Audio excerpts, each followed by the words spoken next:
Saudara-saudara, hari ini kita mulai berkhotbah tentang butir yang kedua dari iman rasuli. Kita sudah selesai dengan butir pertama, kepercayaan kepada Allah. Mari kita ulangi sekali lagi. Aku percaya kepada Allah, Bapa yang Maha Kuasa, Khalik langit dan bumi. Inilah suatu bahagia di atas bumi ini, di antara beratus, beribu, bertriliun manusia. Maka kita melihat ada semacam orang yang telah mempunyai kepercayaan kepada Allah yang tidak kelihatan, Allah di surga, sebagai Tuhan, sebagai Bapa, sebagai pemilik alam dan semesta. Aku percaya kepada Allah, Bapa yang Maha Kuasa, Khalik, pemilik langit dan bumi. Sesudah kepercayaan butir pertama ini, masukkan butir yang paling panjang, paling penting, dan paling inti, yaitu kepercayaan kepada Yesus Kristus.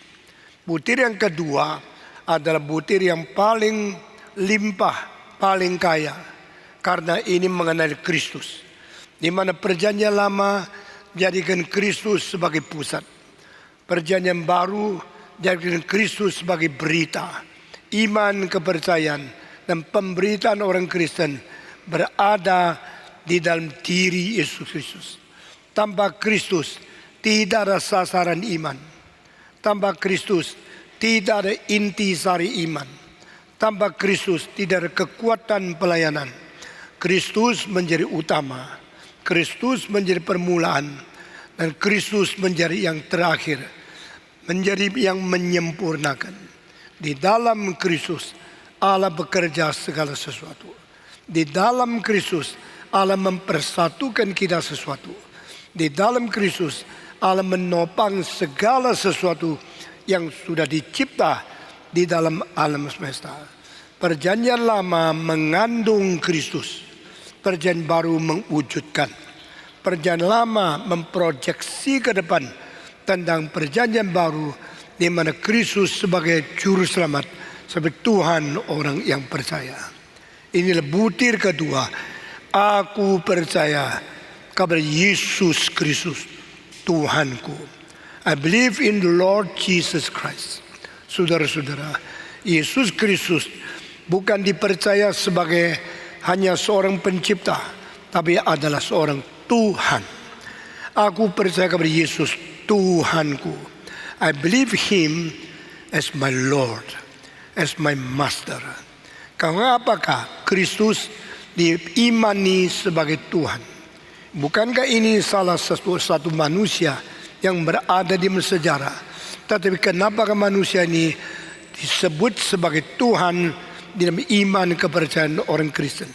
Hari ini dan beberapa minggu kita akan menjelaskan semua kalimat-kalimat yang terisi di dalam butir kristologi. Aku percaya kepada Allah, dan aku percaya kepada Kristus, dan aku percaya kepada Roh Kudus. Ketiga ini masing-masing di tempat paling permulaan Allah Bapa, kedua Allah Anak, dan hampir terakhir baru muncul aku percaya kepada Roh Kudus. Untuk Allah Bapa, 3 kalimat membentuk butir pertama. Untuk Yesus Kristus, 13 kalimat untuk membentuk kristologi. Untuk Roh Kudus cuma 1 kalimat. Aku percaya kepada Roh Kudus. Memang dari permulaan beratus-ratus tahun yang lalu, teolog-teolog sudah menyadari kenapa percaya kepada Roh Kudus hanya perlu 1 kalimat. Apakah ini kelemahan daripada iman rasuli, kekurangan dari iman rasuli, atau memang tentang Roh Kudus kepercayaan tidak sepenting Allah Bapa dan Anak? Apakah bahannya tidak selimpah di dalam Alkitab seperti Allah Bapa dan Yesus Kristus? Tetapi kita mengetahui melalui istilah cuma 1 kalimat, aku percaya kepada Roh Kudus, menjadi lowongan terlalu besar, mengakibatkan side effect orang sembarangan tafsir doktrin Roh Kudus. Karena di dalam iman rasuli tidak jelas atau tidak lengkap atau tidak teliti membicarakan tentang Roh Kudus. Namun demikian kita di dalam minggu-minggu selanjutnya akan menjelaskan semua. Saya percaya penjelasan tentang iman rasuli akan menjadi penjelasan yang paling teliti, paling sempurna di antara mimbar-mimbar seluruh Indonesia bicara tentang iman rasuli. Di dalam butir yang kedua tentang kristologi ada 13 kalimat dan dimulai dengan aku percaya kepada Yesus Kristus Tuhan kita. Saudara-saudara, dan kepada Yesus Kristus. Ya, tidak disebut Tuhan kita di sini. Ditulis anaknya yang tunggal Tuhan kita. Atau tulisan lain, aku percaya kepada Yesus Kristus Tuhanku. Dia adalah anak Allah yang tunggal. Nah, urutan sedikit berbeda, tidak penting. Intinya semua berada di dalam Yesus Kristus sebagai Tuhan. Ini dimulai oleh kapan? Yesus Kristus disebut dan diimani sebagai Tuhan. Apakah karena Dia mempunyai karya yang agung sehingga kita mengangkat Dia masuk ke dalam wilayah ketuhanan, sehingga manusia diperilah dan disebut sebagai Tuhan? Saya percaya ini tidak benar. Bukan karena Yesus sudah terlalu besar, terlalu agung, sehingga Dia adalah manusia diangkat dan diperdewa menjadi Allah, menjadi Tuhan. Tetapi sebenarnya dari permulaan waktu Yesus lahir sudah diberitahu kepada kita Dia adalah Tuhan. Ini tercantum di dalam nubuat malaikat kepada orang-orang yang menjaga domba di padang belantara di luar pintu gerbang dari kota Bethlehem.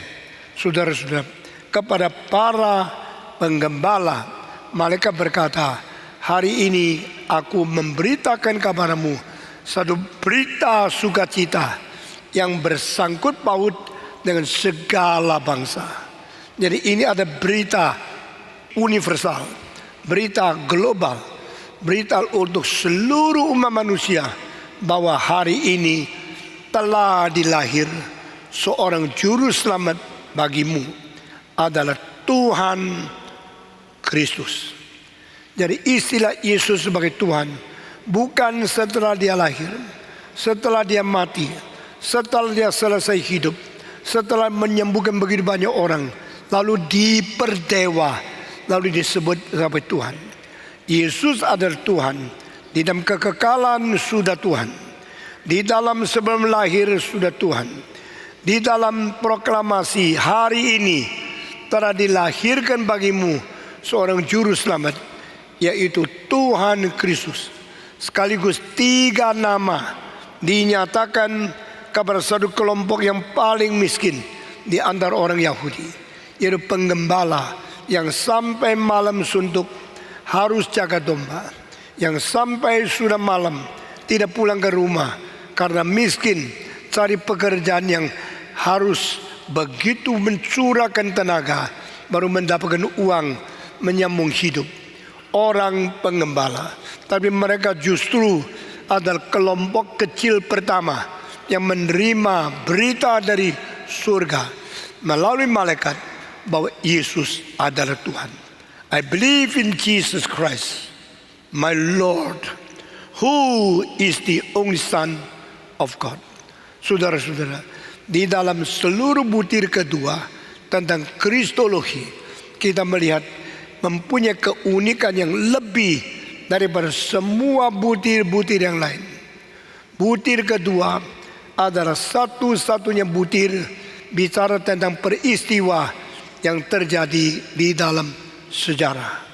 Di dalam sejarah, waktu tertentu, zaman daripada orang tertentu, dan di tempat tertentu, dia harus dilahirkan, dia harus dimatikan. Jadi kelahiran Kristus bukan khayal-khayal di awan.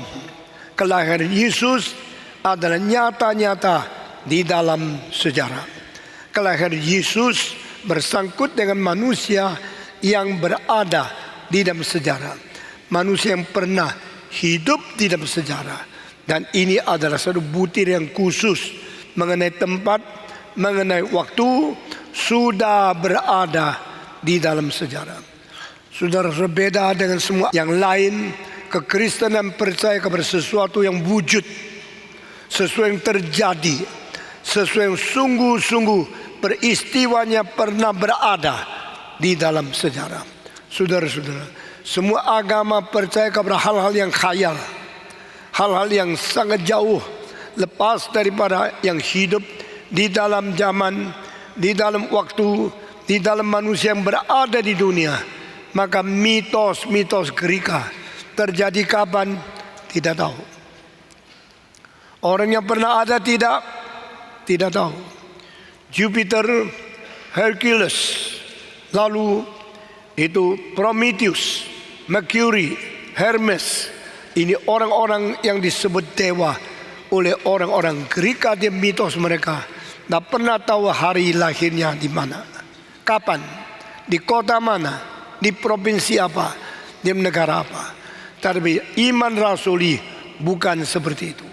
Demikian juga dewa-dewa yang diperilah, semua yang diperdewa adalah manusia seperti engkau dan saya, penuh dengan dosa, banyak kelemahan badan, dan belum pernah jadi Allah. Dia adalah manusia biasa. Manusia yang didewakan, ada dewa yang disamakan sebagai manusia.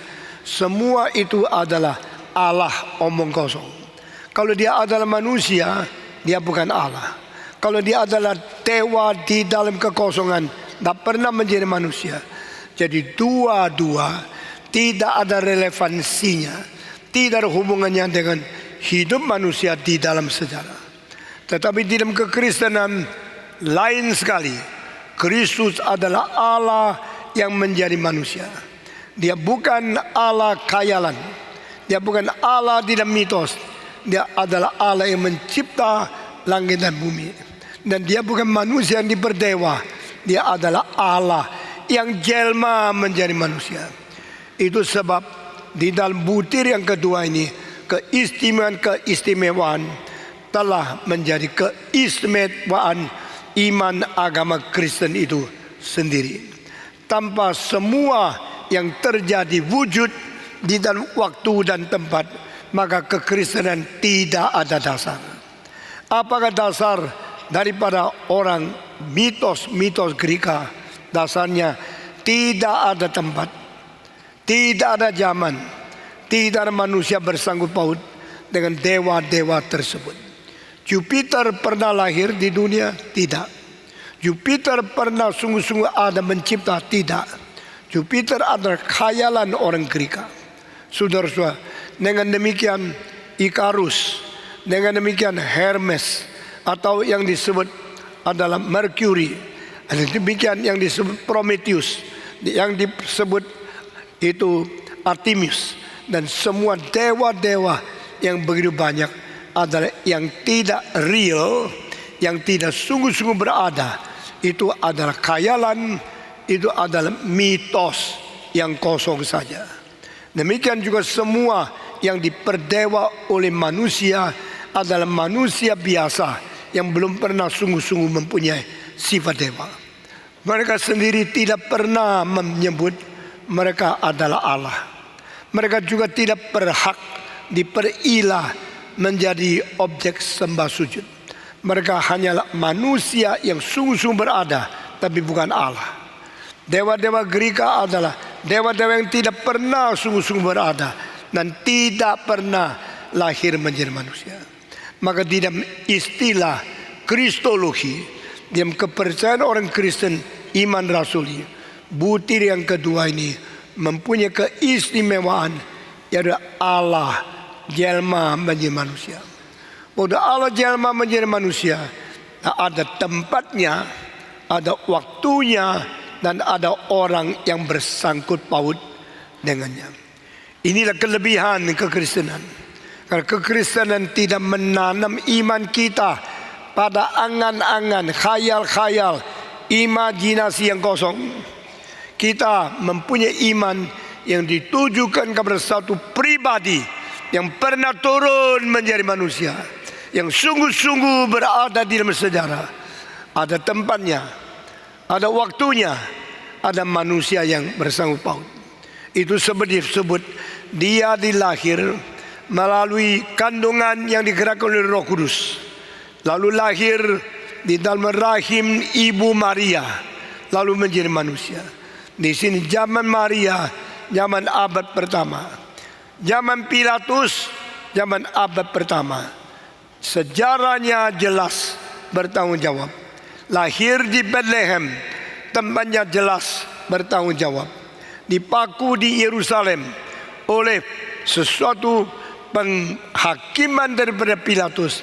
Yerusalem adalah kota yang sampai sekarang masih ada, yang disebut Bethlehem adalah desa yang sampai sekarang masih ada, yang disebut Maria adalah manusia yang pernah sungguh-sungguh hidup di dalam dunia.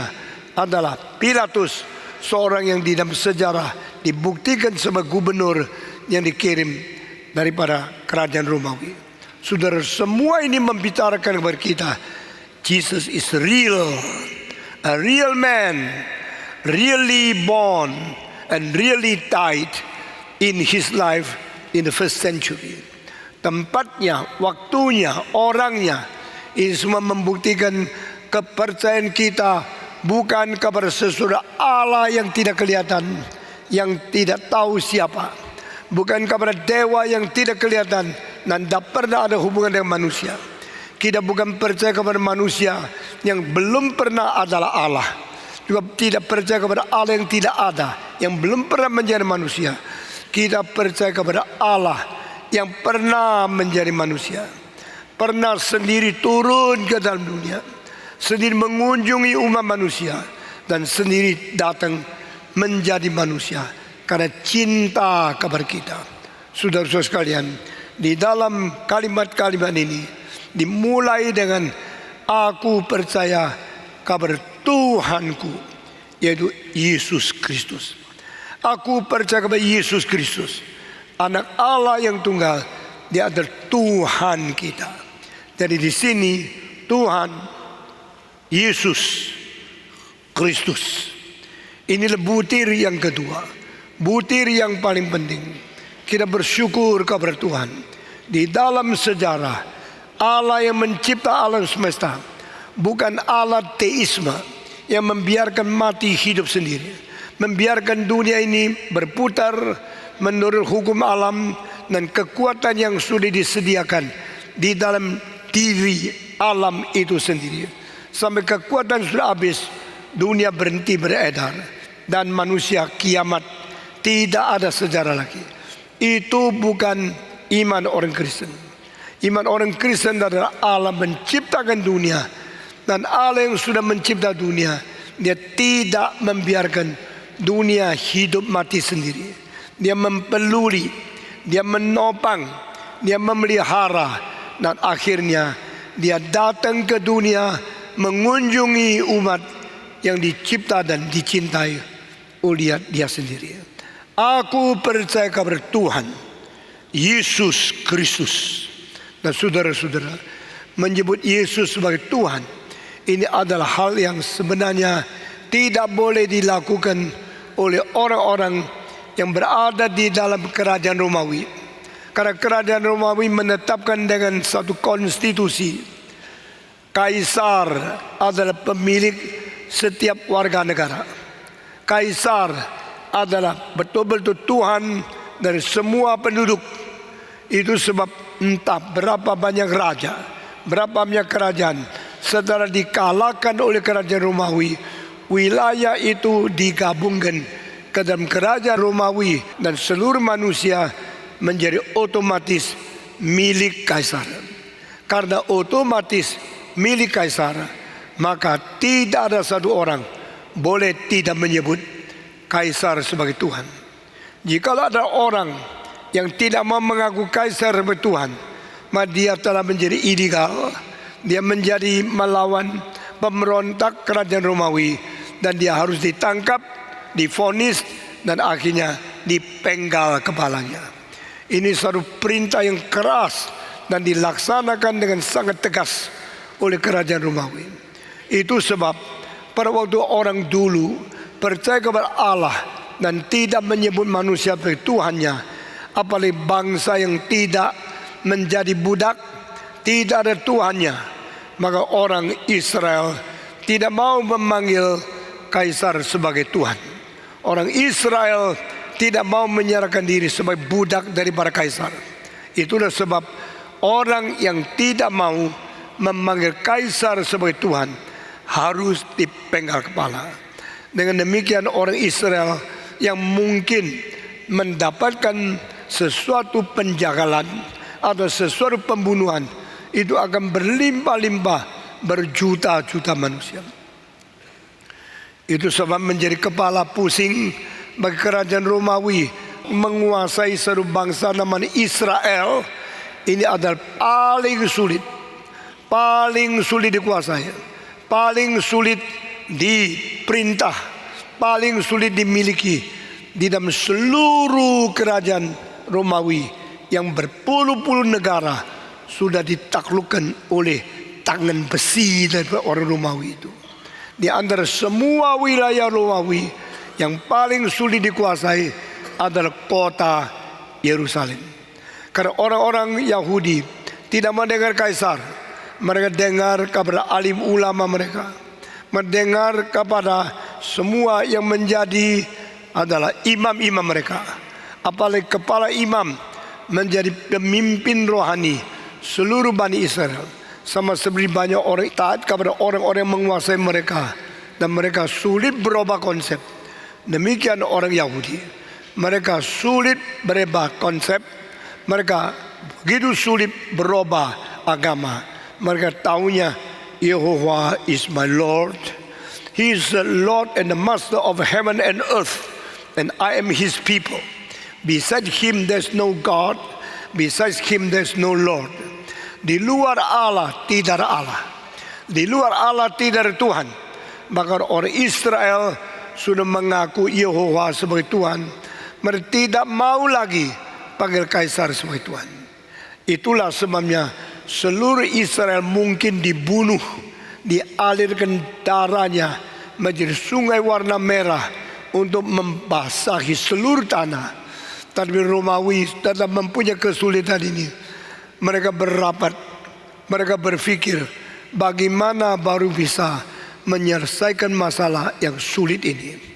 Akhirnya mereka coba mentaklukkan orang Yahudi dengan satu persuasi, dengan satu nasihat supaya mereka mau taat. Tapi tidak pernah berhasil. Orang Yahudi lebih baik dipotong kepala, tapi tidak mau memanggil Kaisar sebagai Tuhan. Apa sebab? Sebab Kaisar memang bukan Tuhan. Kaisar itu manusia. Berapa besar kuasa militer, tetap manusia. Berapa kuasa kerajaanmu, tetap manusia. Tidak boleh dipanggil sebagai Tuhan. Maka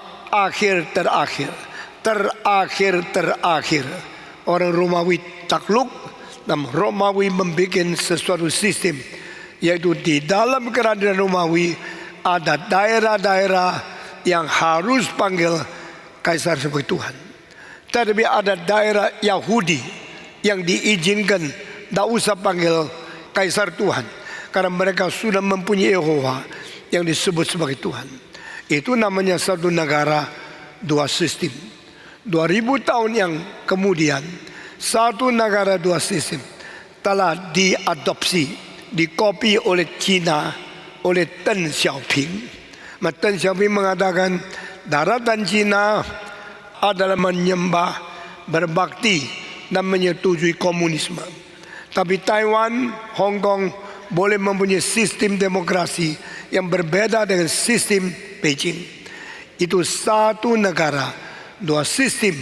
Bukan mulai dari Deng Xiaoping, bukan mulai dari Cina modern. Satu negara, dua sistem sudah ada di dalam abad pertama Romawi dan Yahudi. Nah, saudara-saudara sekalian, itu sebab orang Yahudi tidak mau sebut Kaisar Tuhan, dan mereka dimaklumi. mereka diizinkan, diperbolehkan daripada kota Roma, di mana kaisar mengatakan biarlah orang Israel menyembah Allah mereka, tak usah panggil saya Tuhan. Tetapi bangsa lain, Lebanon, Damaskus, Mesir, Babilonia, Ficia, dan semua tempat yang lain, orang-orang harus menyebut kaisar sebagai Tuhan. Kalau tidak akan dibunuh, hanya orang Yahudi tidak perlu. Namun demikian, kerajaan Romawi sangat takut, sangat khawatir kalau Yerusalem terjadi huru hara pemberontak yang besar.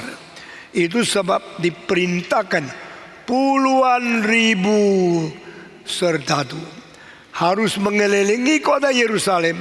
Apalagi 3 kali ada hari raya yang ditetapkan oleh Musa, orang Yahudi mesti meninggalkan kampung halaman, meninggalkan kotanya, pergi bersama-sama ke Yerusalem untuk merayakan hari-hari suci orang Yahudi.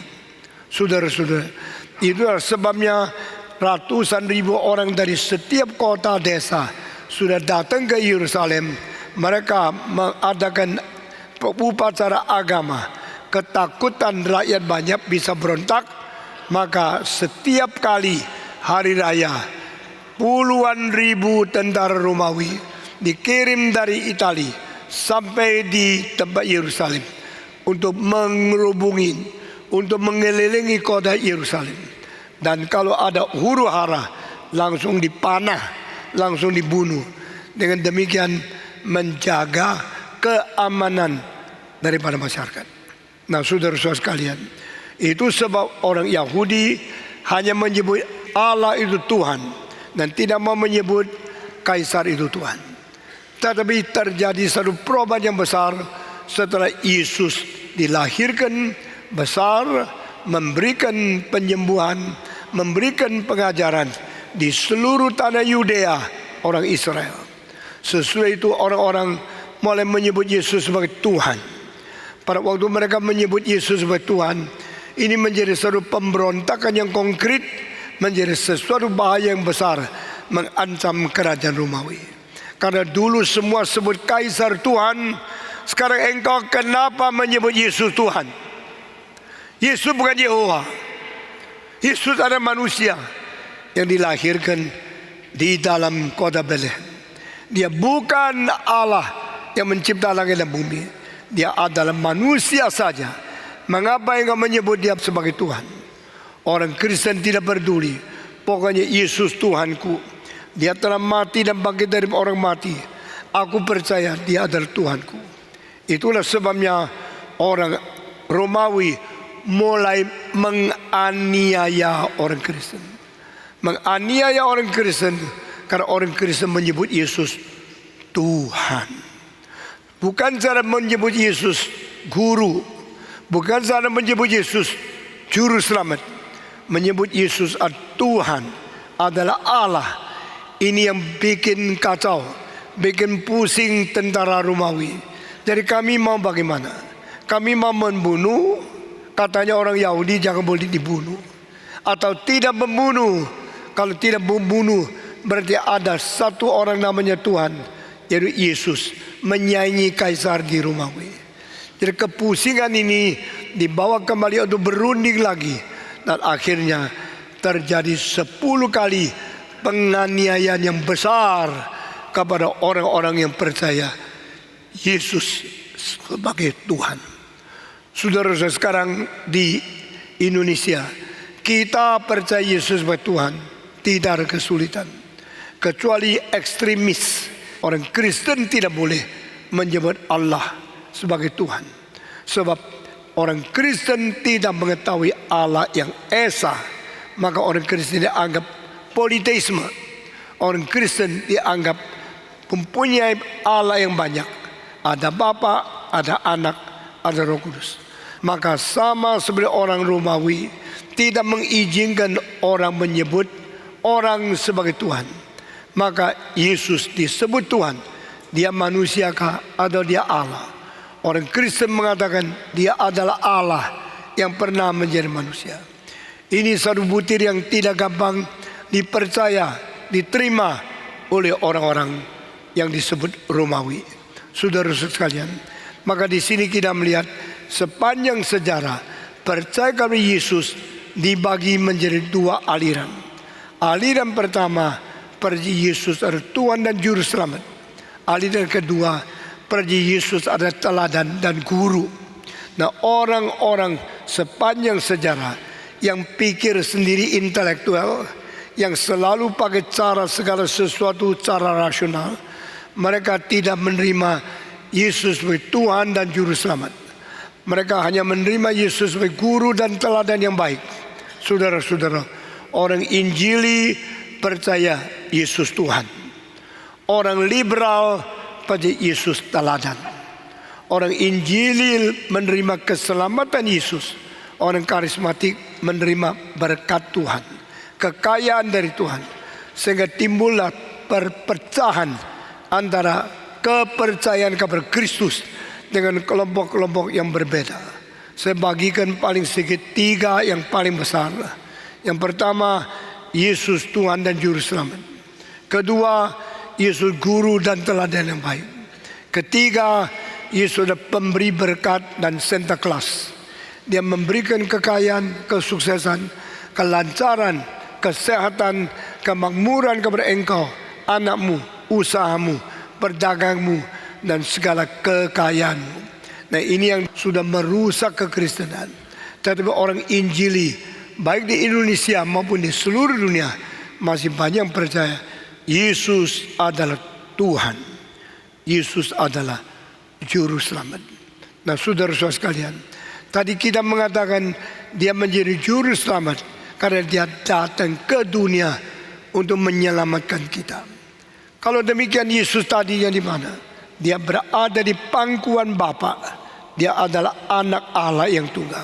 Tapi dia turun ke dalam dunia, sengaja berjelma, bersalut dengan daging dan darah, menjadi manusia yang berdaging dan darah, hidup di dalam dunia.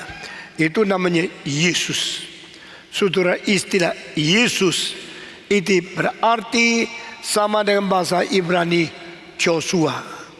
Nama Yesus adalah Joshua. Nama Joshua sama dengan nama Yesus.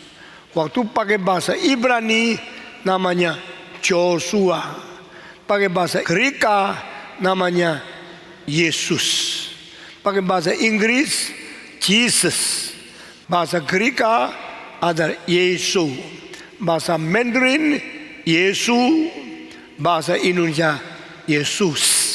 Kenapa tambah S? Saya tidak ngerti. Yesu tidak ada S. Yesu tidak ada S. Indonesia Yesus. Kenapa Yesus? Karena mengikuti orang Inggris yang suka pelat. Saudara, orang Inggris bilang Jesus. Kenapa ada S di belakang? Tadinya tidak ada. Sehingga kita melihat percaya kepada Tuhan Yesus itu sama dengan yang namanya Yosua, namanya Mesias, namanya Kristus, dan disebut sebagai Tuhan. Yang disebut Mesias itu bahasa Ibrani. Bahasa Grekanya Kristos. Bahasa Inggris Christ.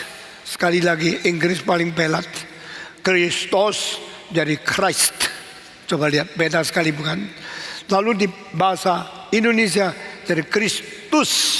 Nah, ini sedikit mirip dengan bahasa aslinya, yaitu Greka.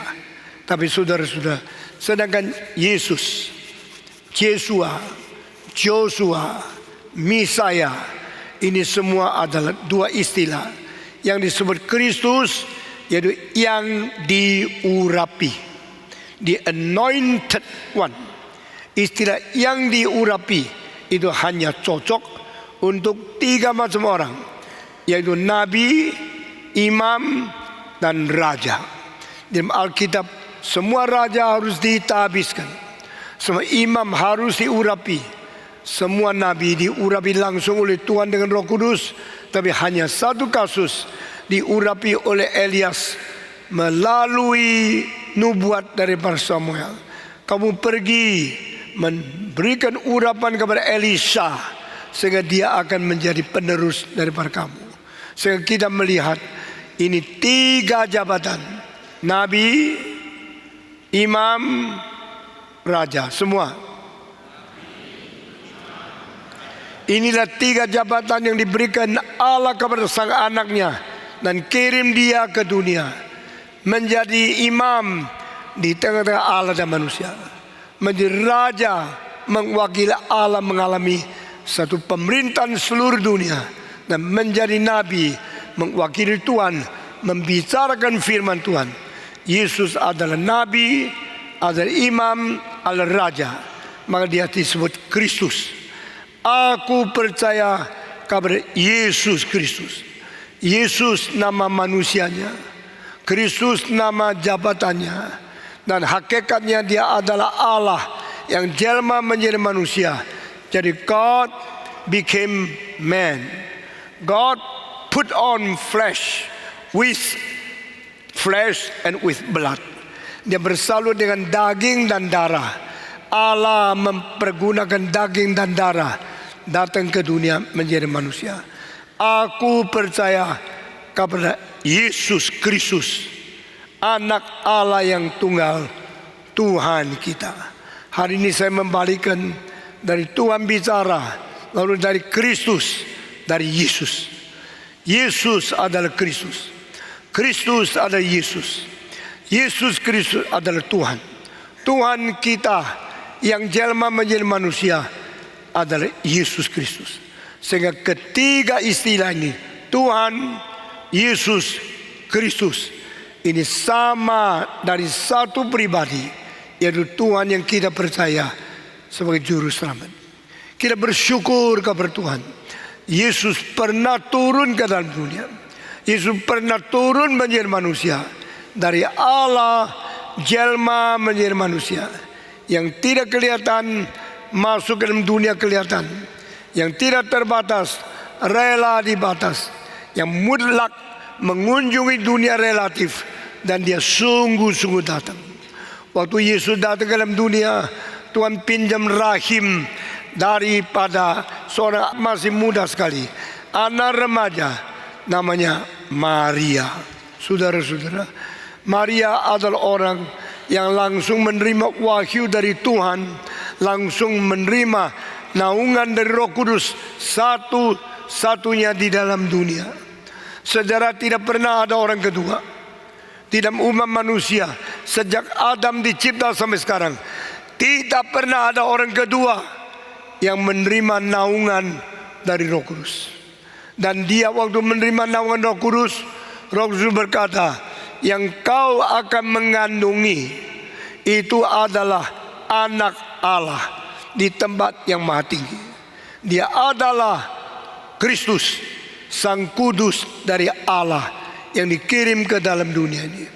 Untuk Maria masih muda, saya tidak tahu dia umur 15, umur 17 atau umur 17. Alkitab tidak pernah katakan umurnya, tapi Alkitab mengatakan dia masih seorang anak darah, seorang perawan, seorang yang belum pernah sentuh dengan laki-laki, belum pernah bersetubuh dengan pria, belum pernah menikah. Malaikat berkata, "Hei perempuan yang bahagia, yang diberkati besar oleh Tuhan, hari ini saya berita kepada engkau, engkau akan mengandung, engkau akan hamil, dan engkau akan melahirkan seorang juru selamat." Waktu itu anak perempuan yang kecil ini kaget. Bayangkan anakmu umur 15 mendadak dikunjungi malaikat berkata engkau akan mengandung. Lalu dia bilang sama engkau, "Pa, ada malaikat bilang saya mau mengandung." "Apa? Kamu belum nikah mau mengandung?" Mungkin anak itu kau pukul setengah mati. Inilah yang terjadi pada dia. "Saya belum pernah nikah. Masakan boleh terjadi hal ini pada saya?" Baru dijawab malaikat, "Roh Kudus akan turun padamu. Roh Kudus akan menaungi engkau." Jadi inilah satu-satunya manusia yang dinaungi oleh Roh Kudus semenjak dia masih remaja. Inilah satu-satunya wanita yang tidak bersetubuh dengan laki-laki tapi boleh melahirkan anak. Inilah satu-satunya kasus di dalam sejarah semenjak Adam sampai hari kiamat. Tidak boleh ada orang lain. Hanya satu kali, karena inkarnasi hanya terjadi satu kali. Tidak pernah ada inkarnasi kedua kali. Tidak pernah ada Allah menjadi manusia yang wujud kedua kali. Hanya satu kali saja Allah menjadi manusia melalui naungan Roh Kudus atas tubuh Maria dan pinjam rahimnya menjadi tempat mengandung Yesus Kristus. Saudara-saudara, Maria seorang sejarah. Maria seorang utuh, seorang yang real, seorang yang sungguh-sungguh ada. Demikian kematian Yesus di dalam penderitaan di bawah pemerintahan Pontius Pilatus. Pontius Pilatus ada seorang yang sungguh-sungguh real, seperti Maria real. Maria sungguh-sungguh. Pontius Pilatus juga real, sudah sungguh-sungguh. Satu bersangkut paut dengan kelahiran Yesus, satu berelasi dengan kematian Yesus. Tanpa Maria, Yesus tidak lahir ke dunia. Melalui Pilatus baru Yesus mati di Golgota. Kedua orang ini namanya harus masuk ke dalam iman rasuli. Kedua orang ini namanya harus dicantumkan dalam iman rasuli. Kan kedua nama inilah nama yang kita harus sebut setiap minggu. Ini yang bikin saya tidak rela. Saya sangat tidak rela. Kenapa ada orang yang jahat namanya Pilatus, namanya mesti disebut setiap orang Kristen setiap minggu satu kali. Hak apa, saudara-saudara? Kenapa kita setiap minggu mesti satu kali menyebut nama Pilatus? Ini bukan karena dia berjasa, bukan karena dia penting, tapi karena ini membuktikan Yesus sungguh-sungguh pernah turun ke dalam sejarah, masuk ke dalam dunia, pernah real, pernah sungguh-sungguh wujud menjadi manusia. Sehingga lahirnya dipertanggungjawabkan, matinya dipertanggungjawabkan. Seperti Anda mempunyai surat lahir menjadi bukti engkau pernah dilahirkan. Itulah sebab surat lahir penting sekali. Di dalam surat lahir tidak mungkin tidak cantum tahun, bulan, harinya engkau dilahir. Tidak mungkin tidak dicantum dilahir di kota mana. Tidak mungkin tidak dicantum dilahir melalui bapak siapa dan ibu siapa. Saudara-saudara, demikian Allah menyingkat kelahiran hanya pakai satu orang, yaitu Maria yang rahimnya dinaungi oleh Roh Kudus. Alkitab juga hanya pakai satu kalimat, dia dilahirkan melalui Maria. Yusuf tidak disebut, tempatnya tidak disebut, umur Maria tidak disebut, umur Yusuf juga tidak disebut. Dia dilahirkan melalui Maria yang dinaungi oleh Roh Kudus dan lahirkan dia di atas bumi. Demikian Alkitab, Tuhan dengan sangat menyingkat memakai hanya satu nama sejarah untuk membuktikan Yesus real. Yesus sungguh-sungguh pernah mati karena di bawah pemerintahan Pontius Pilatus. Saudara-saudara, kita bersyukur kepada Tuhan. Dengan semua ini, maka kita melihat Allah bertanggung jawab tentang peristiwa yang terbesar yang pernah terjadi dalam sejarah, yaitu mengirim Yesus sebagai juru selamat yang datang mengganti engkau dan saya. Lahir, besar, taat, mati, disalibkan, dikuburkan sampai dia sungguh-sungguh naik dan kembali ke surga lagi. Saudara-saudara, dengan demikian istilah real, istilah sungguh-sungguh menjadi satu istilah yang patut kita bicara dengan Kristus di dalam sejarah. Jika engkau tanya Prometheus pernah berada di kota apa di Greka, jawabnya nihil. Engkau tanya Apollo pernah dilahirkan di mana, Jawabnya nihil. Engkau tanya mengenai Prometheus, engkau tanya mengenai dewa-dewa orang Greka yang mempengaruhi Romawi, semua tidak berdasar. Tapi engkau kalau tanya kekristenan, aku percaya kepada apa? Bukan kepada apa, kepada siapa. Aku mengetahui siapa aku percaya, dan aku percaya Dia akan memelihara yang kuserahkan kepada Dia sampai pada hari itu. Saudara, kita bersyukur kepada Tuhan. Kristologi dalam iman orang Kristen penting sekali. Karena kalimat pertama berkata, aku percaya kepada Tuhan Yesus Kristus. Istilah Yesus nama di dunia. Istilah Kristus jabatan kekekalan yang diberikan oleh Allah. Waktu Yesus jadi manusia, tugasnya adalah mati, mengalirkan darah, membersihkan dosa, dan menjadikan kita orang berjamin sungguh-sungguh diselamatkan oleh Yesus yang mati dan bangkit. Tapi pada waktu kita memakai nama Kristus, itu ada nama jabatan, Dia adalah nabi, Dia adalah imam, dan Dia adalah raja. Karena Yesus adalah nabi, maka Dia mewakili Tuhan berbicara rencana dan firman Allah kepada kita. Karena Yesus adalah imam, maka Dia dipaku di atas kayu salib, mengganti kita. Dia berada di tengah Allah dan manusia. Yesus adalah nabi, karena Dia langsung diberikan Roh Kudus menceritakan firman Tuhan melalui Yesus, dan bibir mulutnya yang dipakai Tuhan menjadi imam. Jadi Yesus adalah imam, menjadi pengantara. Yesus adalah nabi, menjadi pengutara firman. Yesus adalah raja, karena Dia menjadi Tuhan kita. Kita bersyukur kepada Tuhan. Butir yang kedua mengatakan, aku percaya kepada Yesus Kristus, anak Allah yang tunggal, Tuhan kita. Dan hari ini saya cuma bicara tentang beberapa butir daripada orang Yahudi, orang Yunani, dan Yesus di tengah. Kita sebut Yesus sebagai Tuhan karena Dia sama-sama dengan Allah menciptakan langit dan bumi. Kita sama-sama menyebut Yesus sebagai Tuhan karena Dia menguasai hidup kita. Dan Dia sebut Dia juru selamat karena Dia pernah jelma menjadi manusia. Namanya Yesus atau Yesus atau Jesus, itu sama adanya. Saudara-saudara, mari kita membaca sekali lagi. Aku percaya kepada Allah, Bapa yang Maha Kuasa, Khalik langit dan bumi, dan kepada Yesus Kristus, Tuhan kita. Sampai di sini saja. Aku percaya kepada Allah dan kepada Yesus Kristus, Tuhan kita. Kenapa percaya boleh bercabang? Kenapa sudah percaya Allah masih tidak cukup?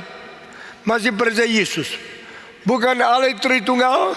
Kalau aku percaya kepada Allah, hati mengatakan Allah Tritunggal, sudah cukup bukan?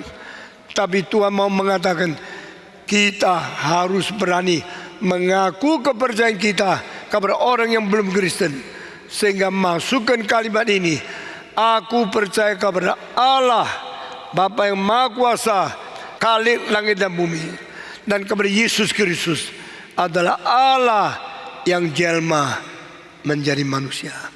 Itu sebab Dia adalah nabi, Dia adalah imam, Dia adalah raja.